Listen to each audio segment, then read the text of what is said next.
Yo la verdad que me es muy grato, lo conozco a Luis de la época en Temperley, como decía anteriormente, tiene 58 años, jugó en la Argentina y jugó en Chile, Los Andes, Belgrano, volvió a Los Andes, Colón de Santa Fe, Santiago Wander en Chile, Vélez Sarsfield, Belgrano de Córdoba, después Temperley, allí lo conocí, y después terminó su carrera en Docksur en el año 2000. La verdad que lo conozco, nos encontramos en Temperley, y él con sus locuras y yo con las mías, y allí aferramos este vínculo, un tipo sensacional, nacido en Loma de Zamora, en Budge, tiene, como les dije, 58 años.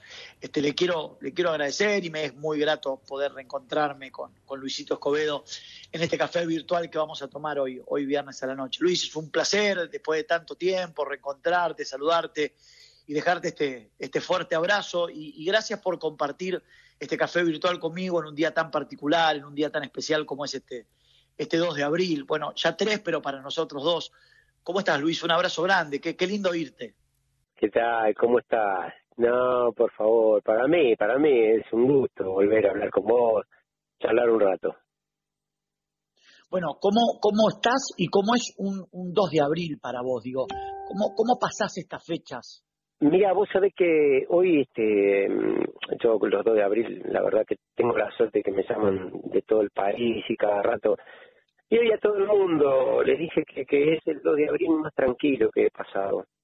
Lo he pasado sin tener que ir a un acto, lo pasé en mi casa, tranquilo, atendí a todo el mundo, hablé tranquilo. La verdad que yo lo que digo es que la última vez que fui a Malvinas fue como que me fui a cerrar una historia, y para mí está un poco ya cerrada. Si bien voy a hablar, voy a opinar, voy a estar detrás de los veteranos, pero para mí lo que es la guerra, tengo la suerte de poder por ahí hoy decir que hice un cierre. Hasta fue.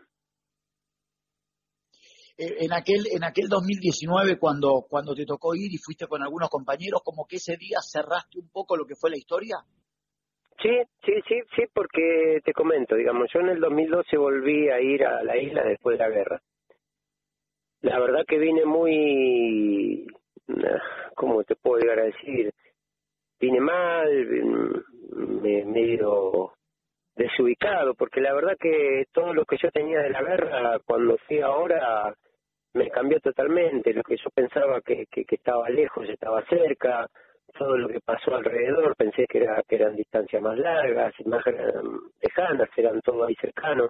Comprendí lo que pasó en primera línea, comprendí lo que fueron algunos ataques, y comprendí lo que nosotros sufrimos.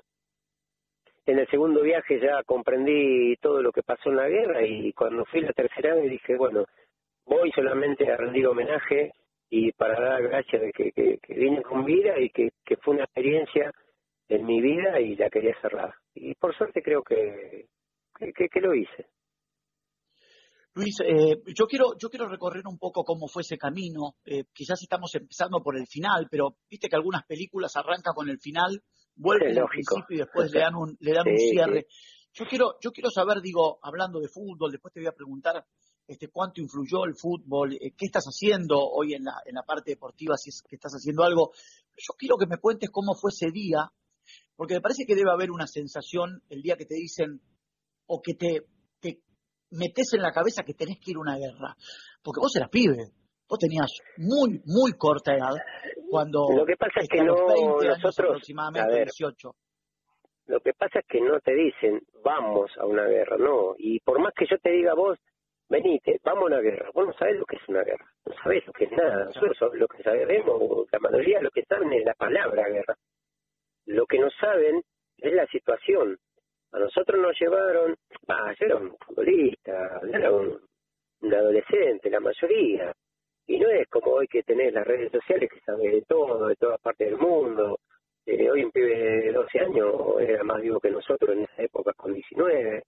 Nosotros más de ir a jugar al fútbol, no sabíamos hacer otra cosa. Y si yo había hecho el servicio militar, ya me había ido, estaba con el plantel de primera, ya tenía todo para jugar tranquilamente. Y bueno, me tocó ir a un lugar donde pensamos que por ahí diplomáticamente se iba a arreglar todo.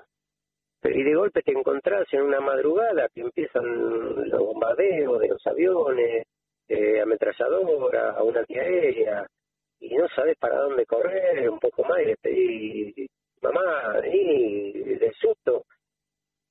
Y yo, qué es eso, ahí empieza la verdadera historia de lo que es una guerra, de saber que un submarino atómico golpeó a un buque y murieron 300 pibes.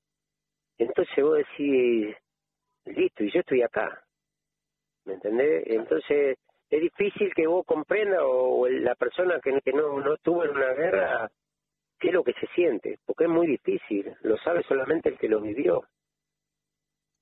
Luis, vos ya habías terminado el servicio militar en el año 1982, vos ya estabas jugando en los Andes. ¿Por qué sin hacer el servicio militar te convocan a vos para ir? Creo que tu primera parte es ir a Río Gallegos, ¿no? Creo que estás 1 o 2 días en Río Gallegos. Yo juego un sábado 9 de abril contra San Lorenzo, ahí en cancha Independiente, me jugué en tercera. Yo el domingo compro el diario y ahí me entero de que mi brigada estaba acuartelada. Así que el día martes nos dicen, el lunes me presenté ahí, me dieron la bolsa, me dieron todo, el armamento, sin mediar palabra. Imagínate que nosotros no teníamos ni celular, no teníamos nada. ¿Cómo le avisaban a mi viejo que vivían allá en Dulce? Y bueno, el martes a la mañana, cuando ya estamos saliendo para Palomar, veo así por un lugarcito que estaba mi papá, mi mamá y mi hermanito, y fue la última vez que los vi. De ahí nos llevaron al sur, a Río Gallegos, y en Río Gallegos el 15 del 14, a la noche, a la mediodía nos dicen, bueno, hoy vamos a viajar a Malvinas. Y vos decís, lo que me acuerdo yo, ¿no? Y vos pensás que hace poquito estudié las Islas Malvinas y ahora voy a ir para ahí. Nadie pensaba ni siquiera en nada. Así que al otro día llegamos a la noche, viento, lluvia, un frío terrible. Con mi compañero armamos una carpa, la armamos así nomás y en el medio del agua ya nos dormimos, en medio del frío, el charco de agua, todo. Y al otro día amaneció, ¿viste? Y bueno, lindo día, en un paisaje muy lindo. Y bueno, y ahí empiezan unos días donde no pasaba nada, ¿viste? Donde pensamos que listo, diplomáticamente se va a solucionar y nos volvemos a casa. Hasta que llegó el primero de mayo. ¿Y qué pasó el 1 de mayo, Luis? Y el 1 de mayo a las 4 de la mañana, listo, estábamos durmiendo todos ahí en un lugar, éramos como 100, dormidos uno al lado del otro, todo apretado. Y de golpe en la madrugada empieza una antiaérea a tirar y empezaron a caer las bombas de los aviones que pasaban para el aeropuerto y todo. Y olvidate, era el caos, ¿viste?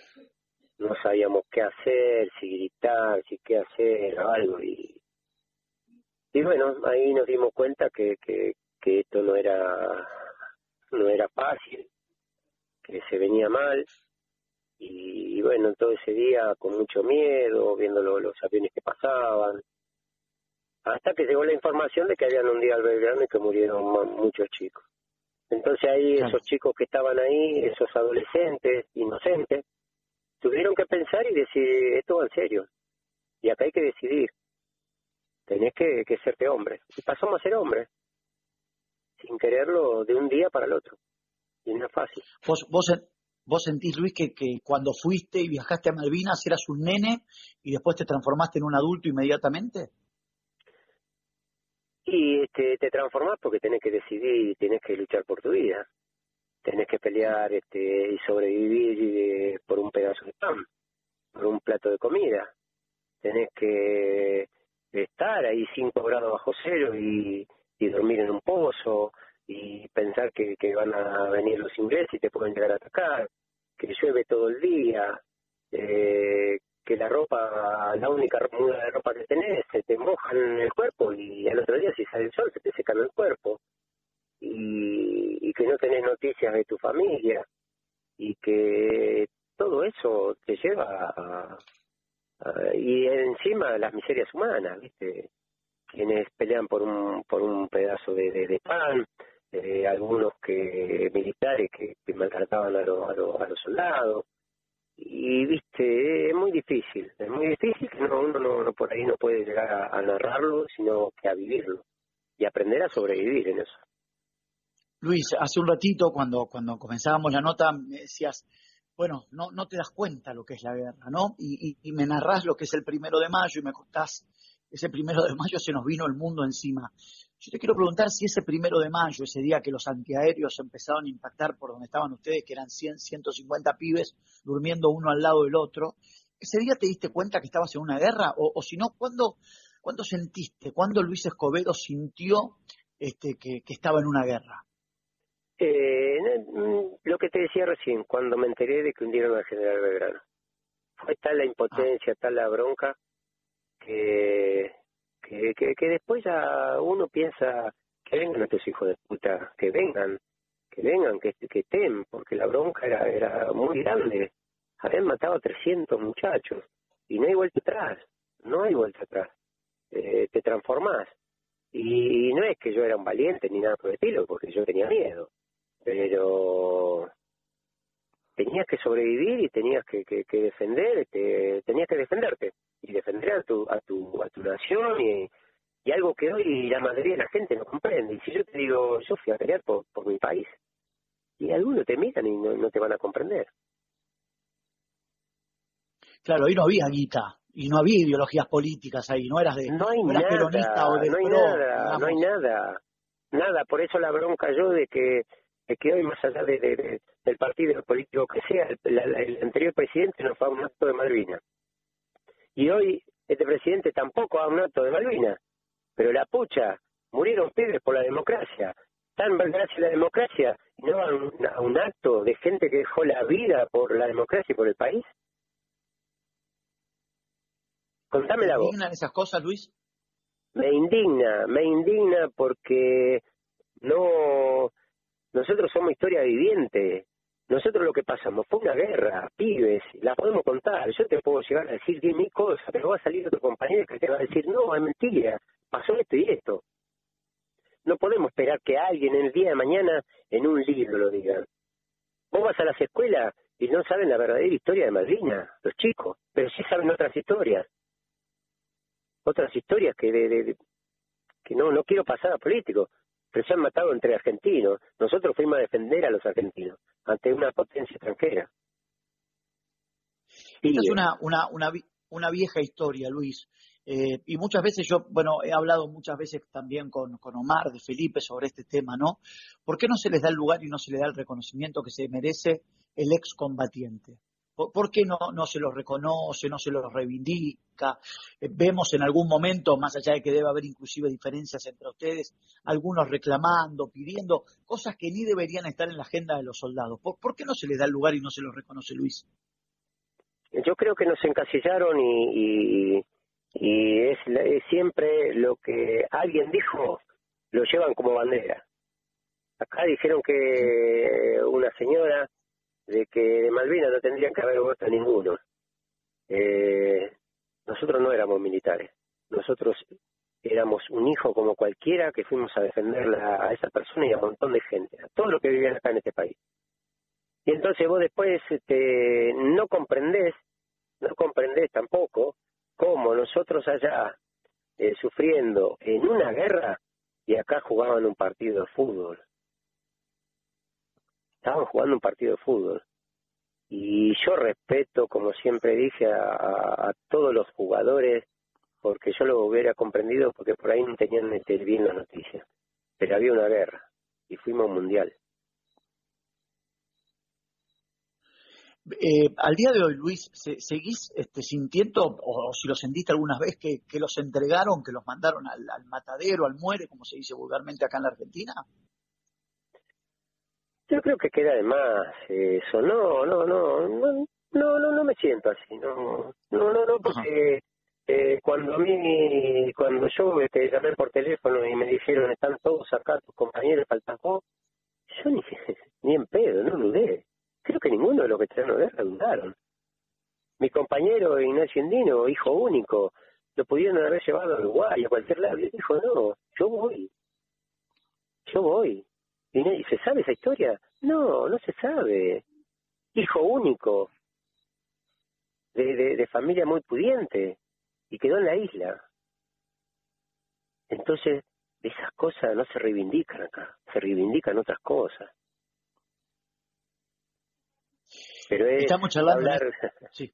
me indigna algunas cosas y por ahí pasamos a decir cosas que por ahí no van con esto, pero que en sí es la historia. Es la historia, porque el día de mañana alguien va a contar esta historia y no sabe si va a ser la verdad o la mentira, ya cuando no estemos en eso nosotros, ¿viste? ¿Y por qué cuando se cuenta la historia no se cuenta la verdadera historia?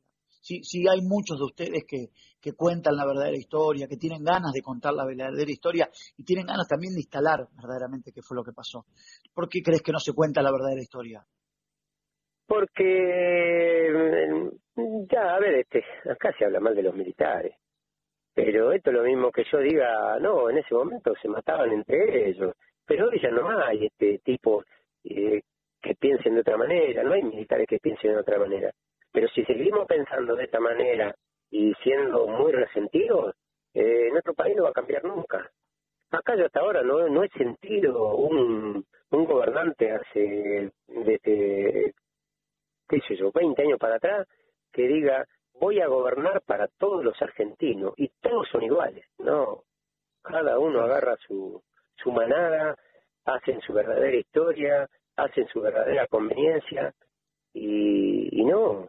El día que venga alguien y diga, no, vamos a gobernar para todos los argentinos y vamos a juntarnos porque tenemos que sacar a este país, ese día sí se va a reivindicar todo. Pero mientras sigamos haciendo como ha hecho hasta ahora, que cada provincia haga lo suyo, que cada intendencia haga lo suyo, haga cualquiera lo que haga. Luis Escobedo charla con nosotros, futbolista, técnico y excombatiente de Malvinas. Luis, recién hablabas de la primera línea, segunda línea, tercera línea? Contanos en qué línea de pelea, de lucha, te tocó estar a vos con tu batallón. Nosotros éramos la compañía de comunicaciones, y bueno, por ahí van a reír la gente. Nosotros teníamos que tirar los cables de un teléfono a otro. Nosotros teníamos que enchufar a un teléfono que estaba para un regimiento que estaba en primera línea, y ahí tenías que ir kilómetros y kilómetros hasta el otro lugar, hasta la central, y bueno, tenías que andar por cruzar riachos, lugares por donde por ahí pasaba un avión y por ahí te podían llegar a bombardear y todo eso. Y por ahí bombardeaban y cortaban el cable, tenías que ir y caminar y caminar y caminar y arreglar eso. Fíjate, hoy decir eso, decir Claro. la prehistoria, es la prehistoria. Sí. Pero ese era el trabajo de ustedes en ese momento en la guerra, ese era el ¿no? trabajo, claro, la compañía de comunicaciones, sí. Estábamos Luis, casi en la entrada de la ciudad. ¿Y en algún momento sentiste que estuviste cerca de morir en la guerra? Y yo creo que tuve la suerte, creo que cada uno tiene una suerte. Yo me acuerdo que en un momento me dicen, éramos 3 soldados que teníamos que viajar a un lugar, subimos arriba del camión y a eso de las 3, 4 de la tarde, eran las 5, eran las 6, se hizo oscuro, y no sé por qué no salió ese camión. Y al otro día me entero de que donde íbamos a ir nosotros era Darwin, donde hubo combates muy feroces y murieron muchos argentinos. Y después tuve otra donde me tocó ir a una misión de entregar una radio a un puesto de avanzada. Yo tenía que subir a los helicópteros Chinook, eso, pero nadie le hacía cargo de mí. Yo tenía que subir y entregar esa radio en algún lugar donde estén, y nadie se hacía responsable de mí. Así que subí como a 3 helicópteros y nada, a los lugares que íbamos no. Hablaba, por ejemplo, creo que el Cabo Rodríguez, algo así, y no estaba. Bueno, ya cuando me venía, volvimos a Puerto Argentino y me volví ahí donde estaba mi base y dije, no puedo volver. Así que me subí a otro helicóptero y bueno, fuimos, creo que con todo lo que yo crucé la isla y todo eso, cómo era el lugar, creo que era el puesto de avanzada de Bahía San Carlos. Y bueno, ahí rápido bajé del helicóptero, se puso en una colina, justo vinieron los soldados que estaban ahí vigilando una entrada de una bahía, y le entregué la radio. Y del helicóptero se estaba bajando un cañón un pequeño cañón. Y bueno, yo me subí al helicóptero y lo ayudé a bajar. Y cuando terminó de bajar el cañón, empezaron a gritar alerta roja y el helicóptero así levantó vuelo dejando a 3, 4 muchachos abajo. Y tuvimos que escapar entre medio de las colinas ahí, ¿sabes lo que era? Un miedo, se movía todo el helicóptero.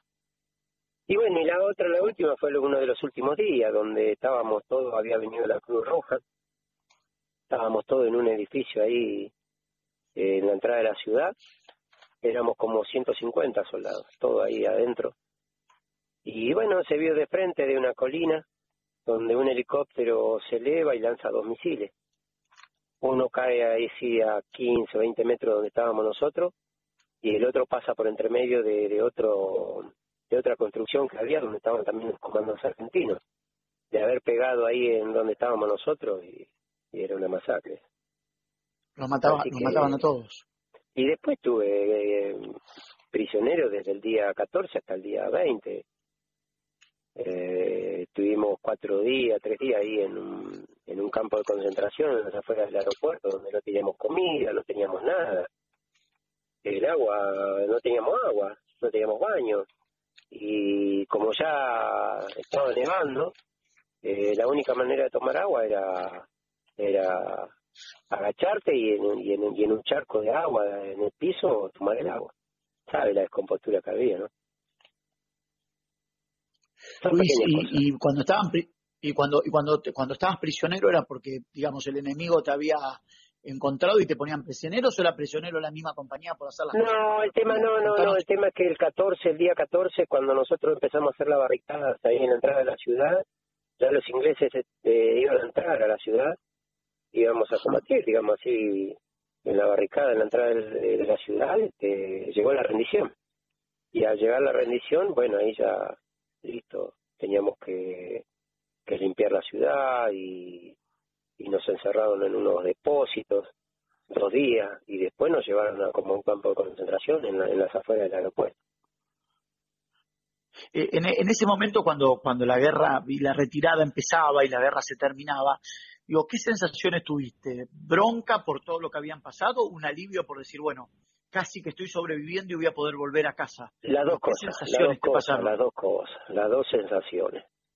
Bronca porque uno ya estaba compenetrado en que vengan y la bronca y todo lo que habíamos pasado esas 2 o 3 noches anteriores de bombardeo, de combate cercano.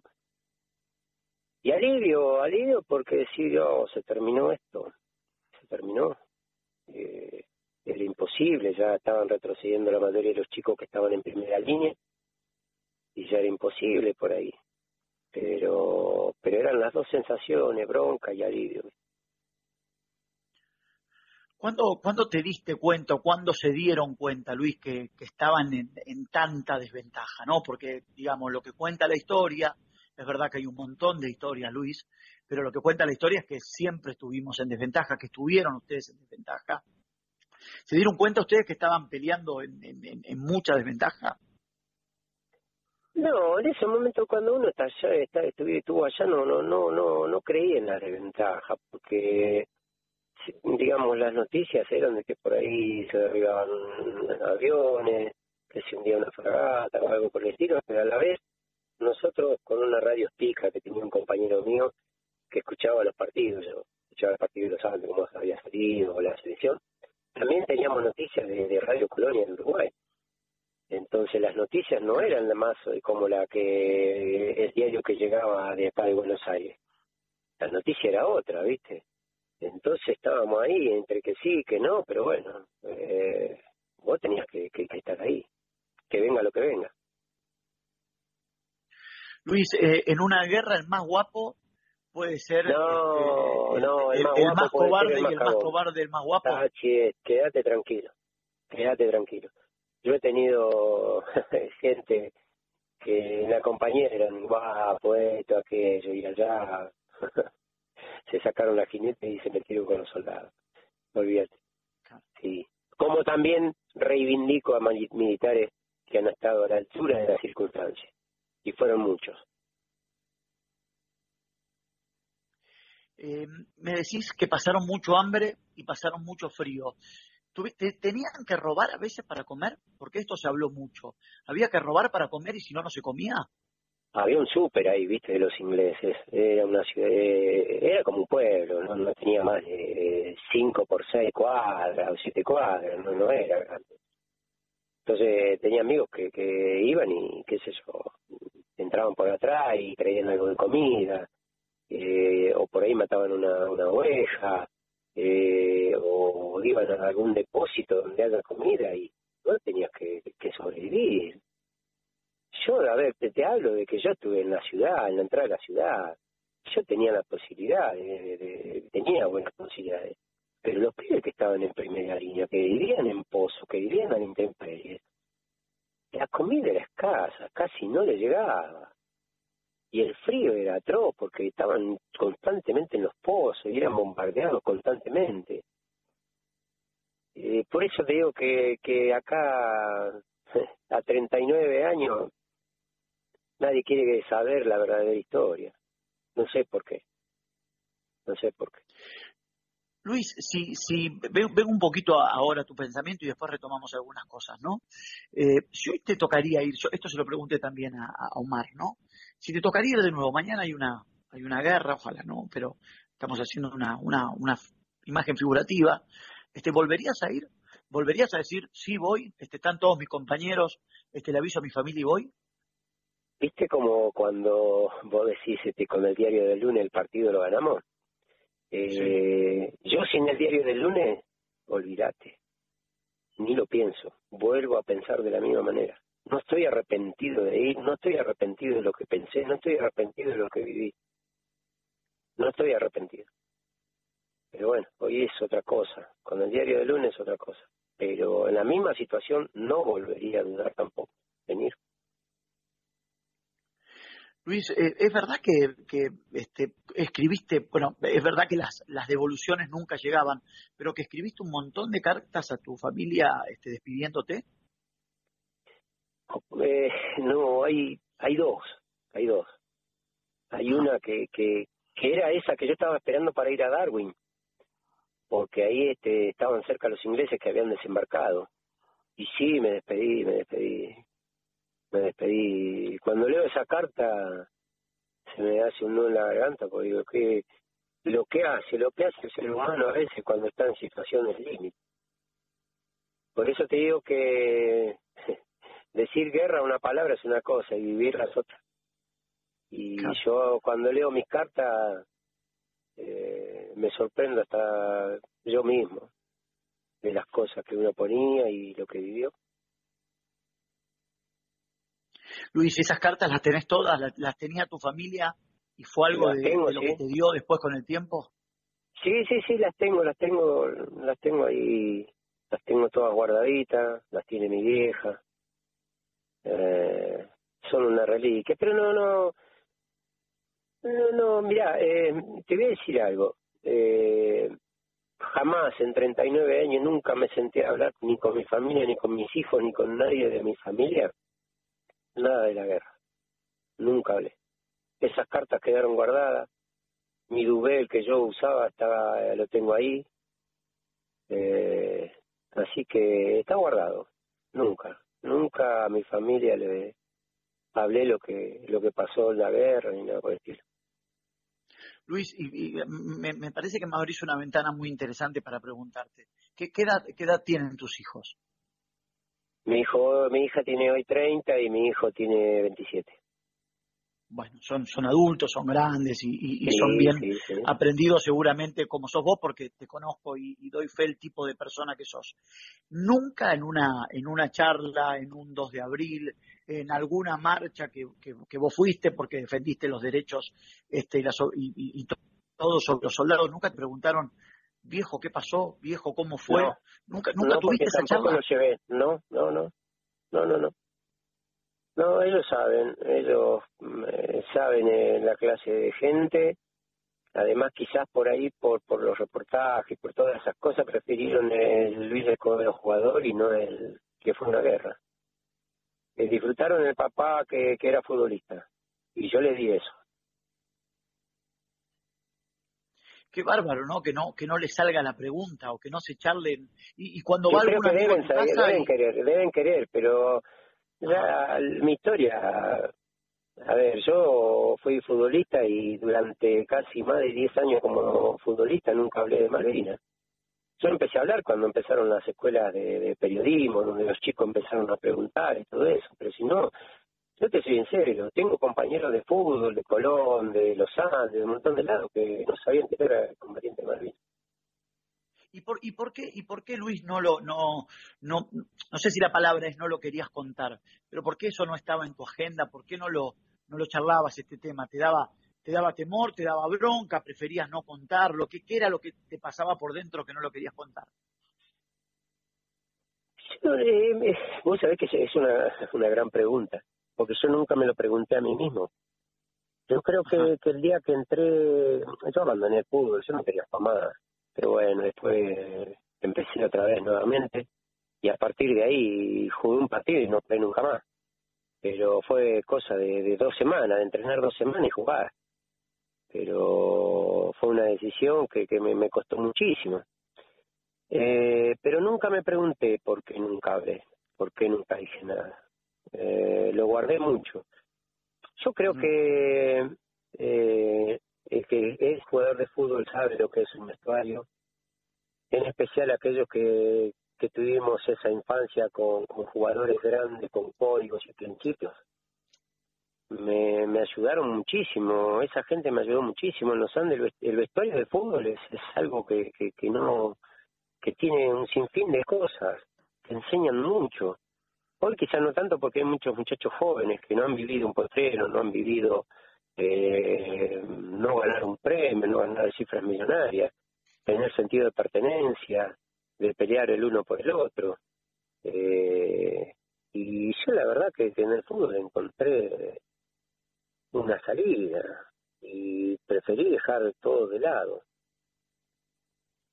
El fútbol, en el posguerra, el fútbol te ayudó mucho, Luis. Olvídate, fue lo que más me ayudó, Ajá. fue lo que más me ayudó.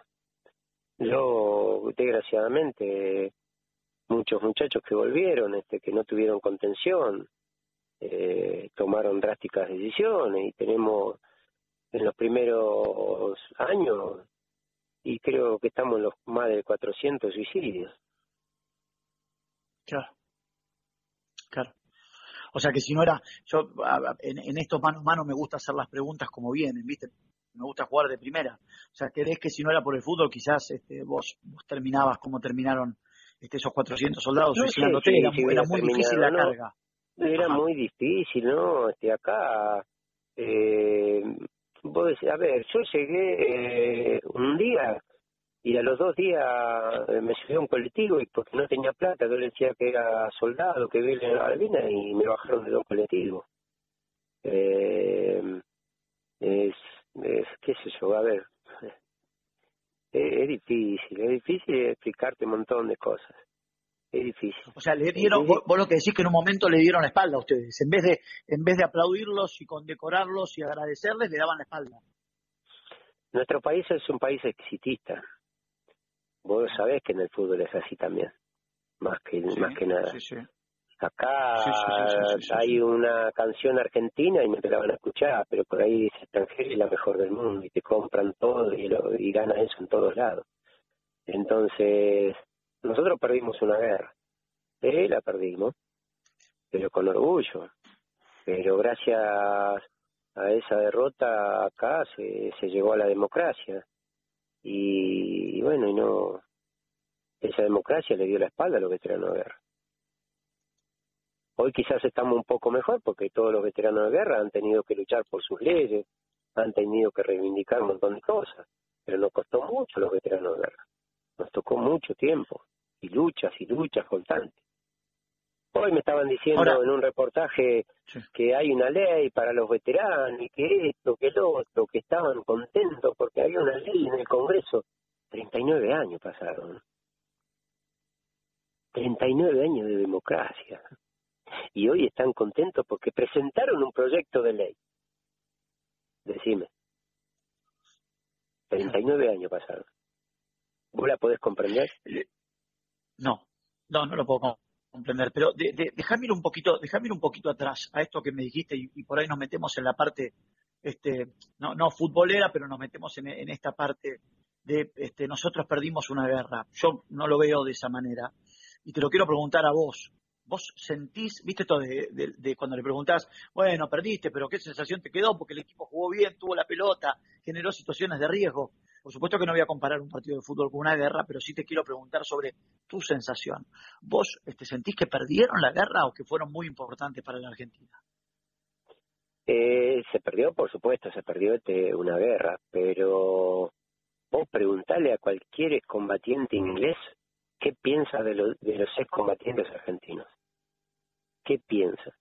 Ellos no podían creer que nosotros, sí, teniendo la carita que teníamos de pibe, le habíamos hecho un frente tan fuerte. Entonces, no sé si es perder una guerra o ganar. Se puso el orgullo argentino muy alto. Los propios ingleses te lo dicen. Aun cuando yo ahora que fui a la isla encontré 12 combatientes ingleses y el respeto que tenían hacia nosotros era muy grande, muy grande.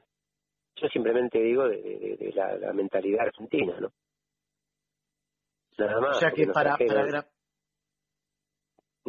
por la puerta de atrás, sí. Porque nos trajeron por la puerta de atrás y acá vos tenías que decir que no eras excombatiente porque si no, no te daban un laburo. Yo cuando entré a trabajar a un lugar me prohibieron usar la computadora. Me tuve que encerrar entre 3 armarios porque nadie podía hablar conmigo. Era el año 2000. Era el año 2000. ¿Sí? Entonces, qué sé yo. Y así un montón de situaciones. Yo te estoy hablando y yo tuve la suerte de ser futbolista, ser una persona pública, de tener la posibilidad de una salida. Si podemos hablarnos de esos muchachos que estuvieron en primera línea, que sufrieron, que padecieron muchísimo y te pueden llegar a contar cosas más todavía. Más, yo por ahí, digamos, me da la posibilidad de poder pensar, de poder haber ido a la isla, volver, cerrar una historia. Yo cerré una historia para mí. Luis, quiero abusar de tu amabilidad. Necesito irme a Mitre informar primero. Estamos con Luis Escobedo, hablando de todo lo que ha ocurrido y lo que le ha tocado vivir en Malvinas. En este contexto que me estás contando, me hablaste de casi 400 personas que se suicidaron. ¿Vos crees que si había una contención, si había un respeto para el soldado, ni bien había terminado la guerra, se podrían haber evitado muchas muertes de esos chicos que por ahí vinieron, no te quepa la menor como duda. Es lógico? Sí. No te quepa la menor duda. Aún hoy, Aún hoy, sí. No se hizo una revisación médica a los veteranos de guerra de Malvinas. Nunca se le hizo. Nosotros tuvimos que tardar 10 años tuvieron que pelear los muchachos para sacar una pensión mínima. Una pensión mínima.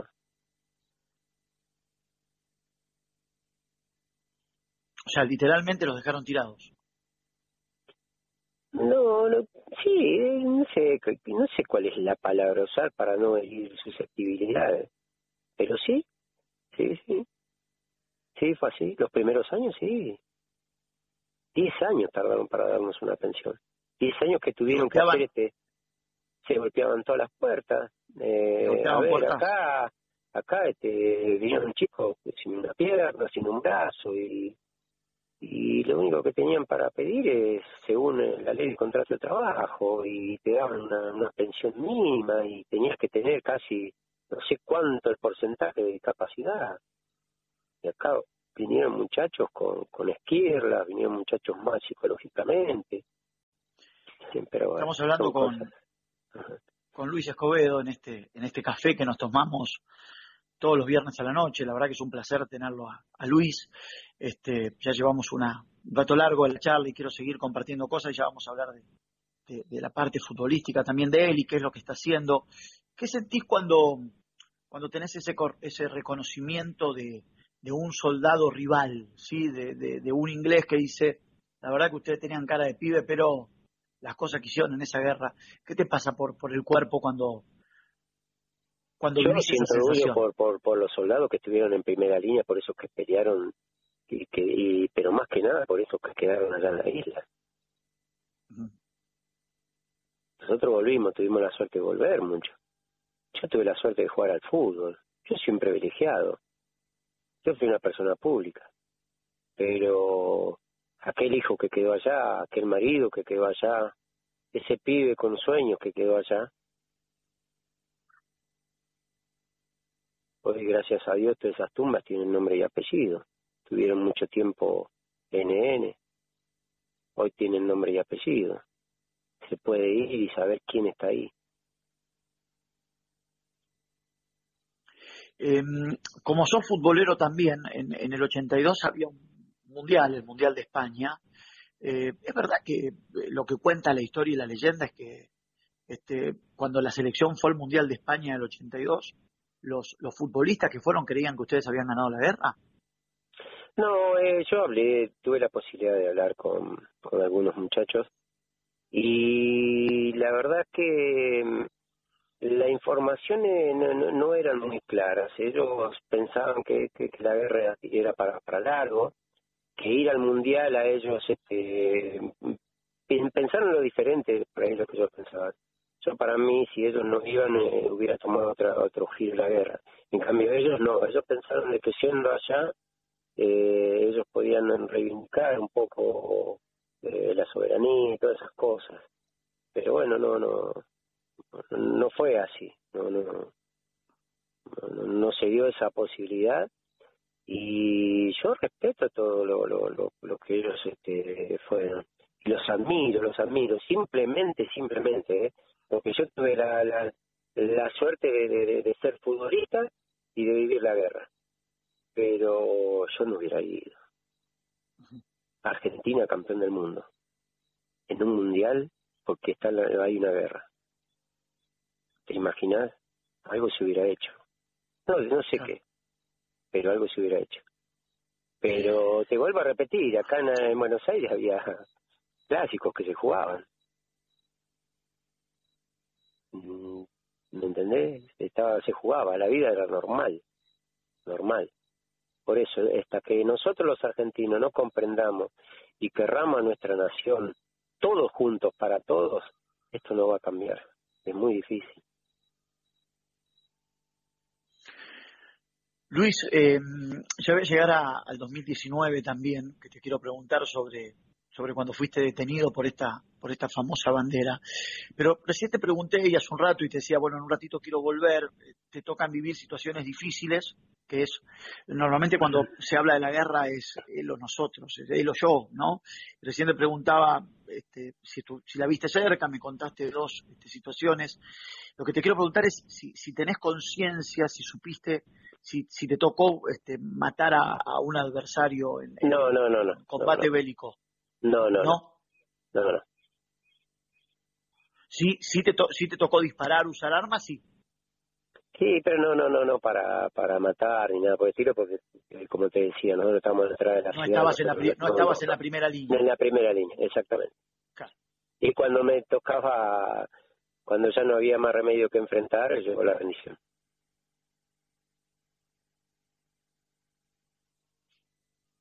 claro. Y ahí se frenó todo. Sí, estábamos nosotros, estábamos en la barricada en la entrada de la ciudad, estábamos esperando que entren los ingleses.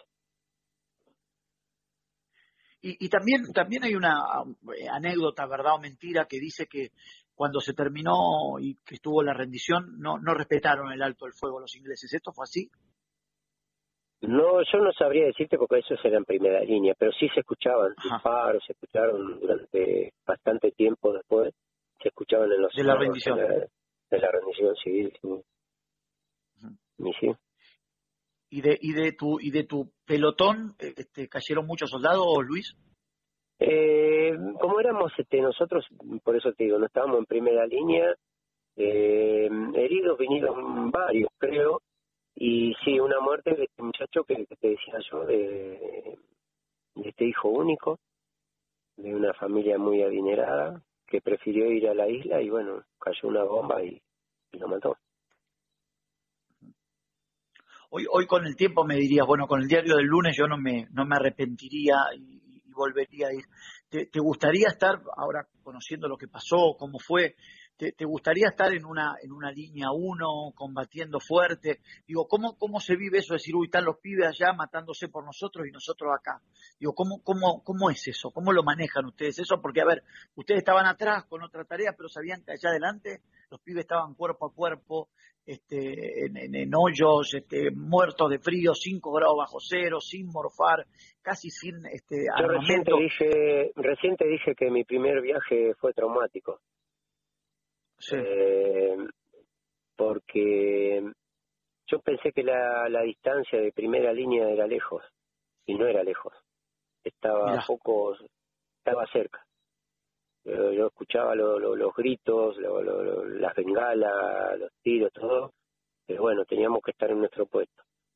Y cuando vine de ese primer viaje me vine más con bronca todavía, porque no podía comprender que nosotros estando a corta distancia, a poco kilómetro y medio, 2 kilómetros, no pudimos ir a ayudar a esos muchachos que estaban en primera línea. Claro, Pero bueno, claro. en una guerra hay que cumplir órdenes.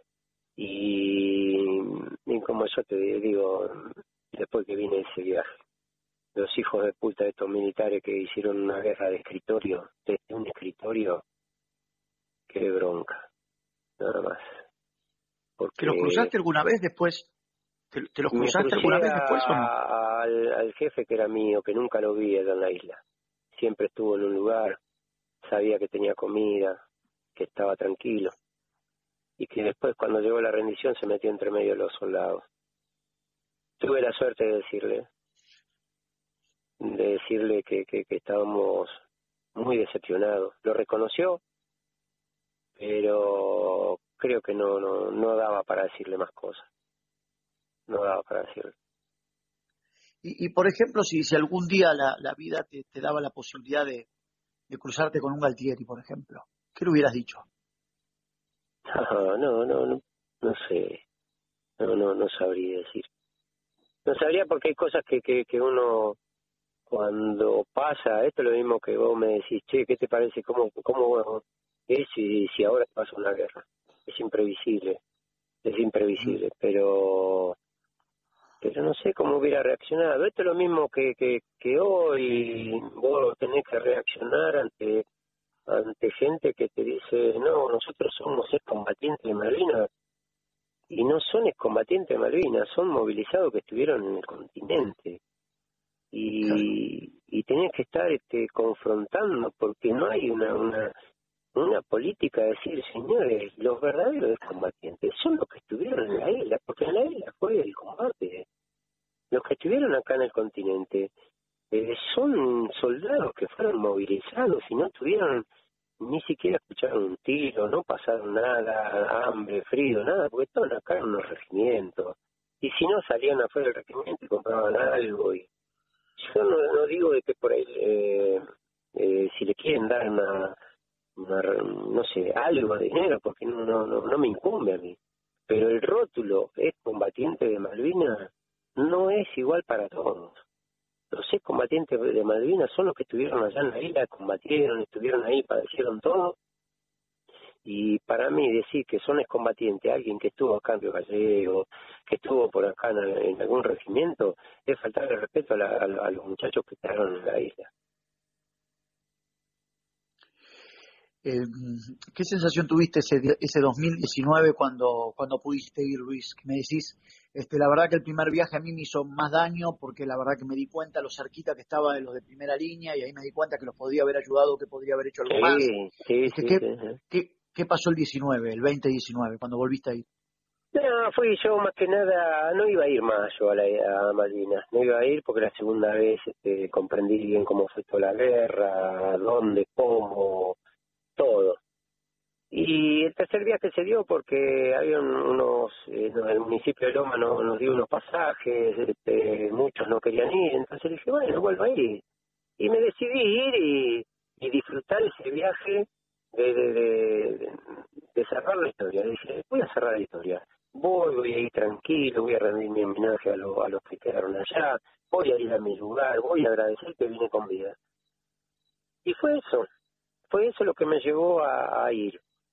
Pero bueno, ocurrió una circunstancia que bueno, hablando de resentimiento, el resentimiento que tienen los Kelper, ¿no? Los isleños hacia los veteranos. Claro, porque te sacaste una foto para un periodista australiano, creo que es austríaco, perdón, Austríaco, sí, que la famosa bandera de territorio argentino, ¿no? El cementerio de Darwin es un pedazo de tierra de 20 por 30 a 80 kilómetros de la ciudad. No existe nada como 10 kilómetros a la redonda. Es una cosa que está en un desierto, en una pradera.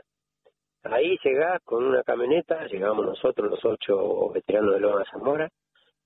Y bueno, mientras estábamos ahí, llegó una camioneta con un periodista austríaco y el chofer de la camioneta era un Kelper. Y por supuesto, dentro de ahí del cementerio siempre es tradición cantar el himno, te sale ese de Viva la Patria, y después, por supuesto, cada uno lleva su bandera, lleva su camiseta, lleva lo que quiere y sacarse fotos en el cementerio de Darwin. Y eso fue lo que pasó, ¿viste? Pero este tipo, el austríaco, no comprendía lo que nosotros estábamos haciendo ahí. Y menos el Kelper que estaba afuera en la camioneta. Así que al otro día, creo que fue, a los 2 días de que nosotros habíamos llegado un día lunes, creo que fue, sí, un día lunes. El miércoles a la mañana nos entran, yo estaba durmiendo a la mañana y golpean la puerta, ¿viste? Y fuerte. Yo digo, qué raro.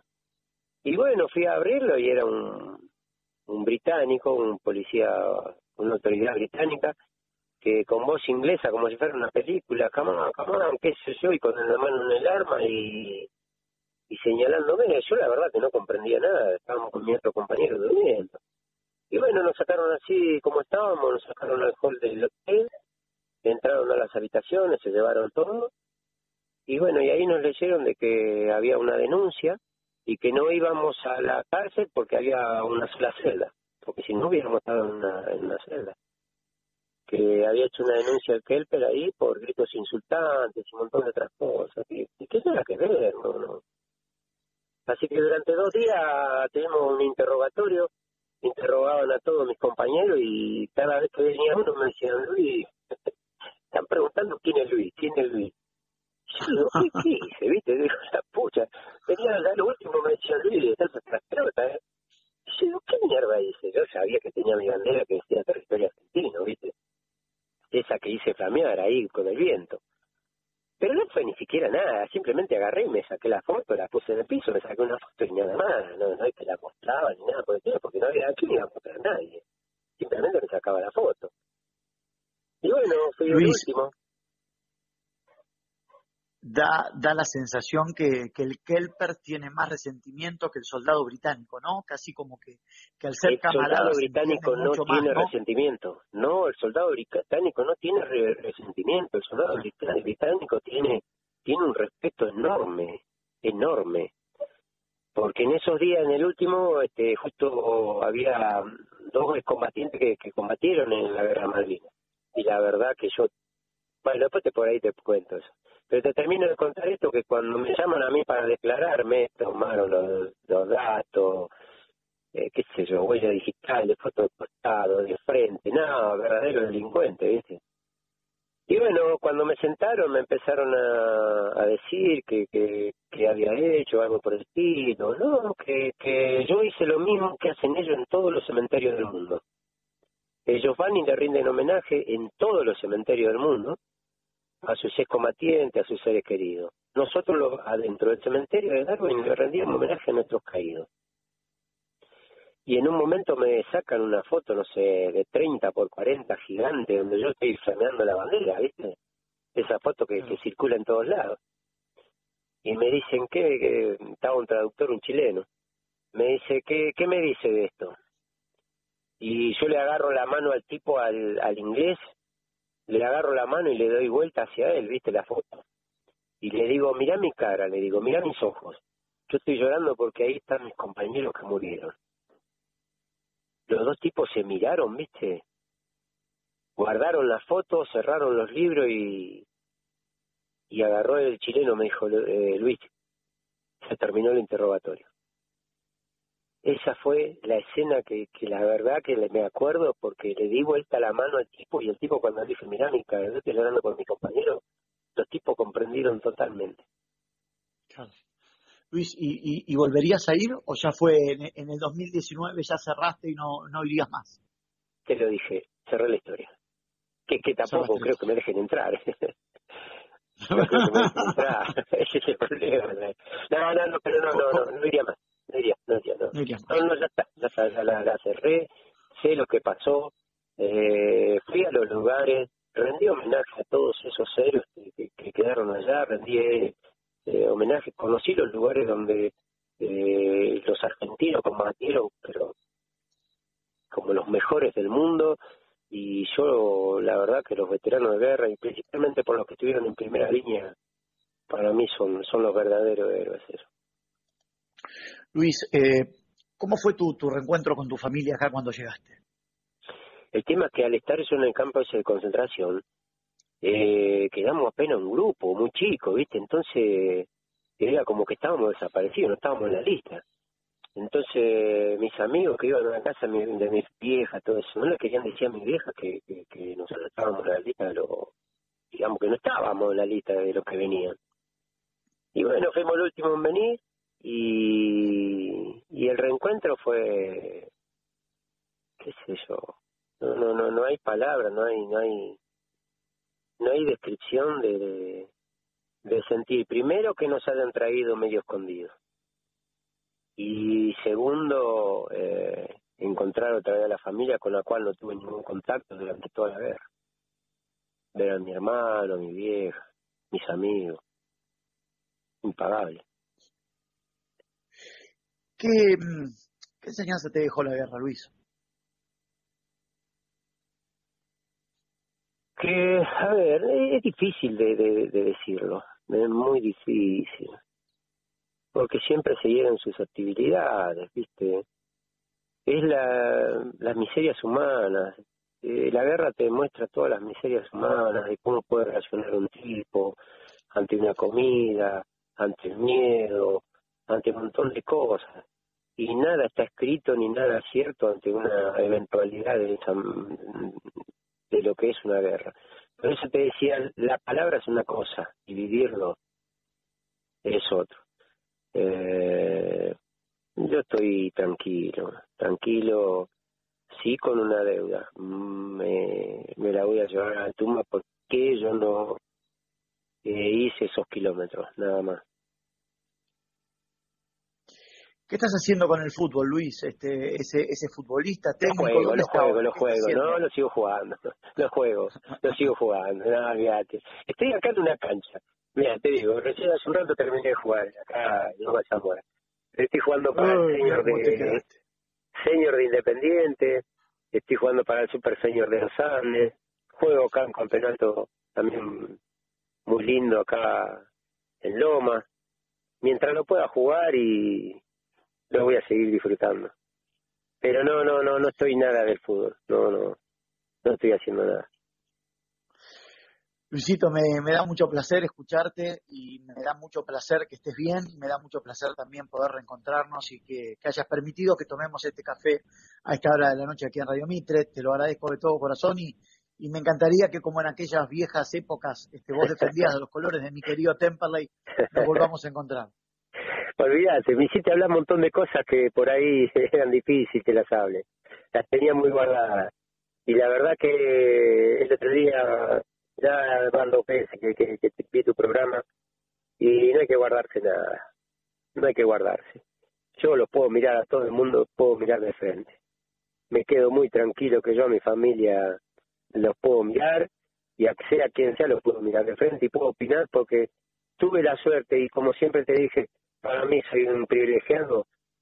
Estuve en una guerra, jugué al fútbol, disfruté, estoy vivo, tengo mi familia, y yo rindo homenaje todos los días a esos pibes que quedaron allá, y a las familias que quedaron sin sus hijos, sin sus esposos, sin sus hermanos. Luisito, un placer enorme. Muchísimas gracias. Y te prometo que el café será muy pronto y nos veremos. Dale, tomo esa promesa, dale. Sí, señor. Gracias, Dale, Luis. abrazo gigante, Placer dale. enorme. Y un abrazo Gracias. a los familiares, a los hermanos, a las esposas y de todos aquellos, esos verdaderos seres que quedaron allá en las islas. Me sumo. Te mando un beso grande, Luis. Gracias. Abrazo, abrazo.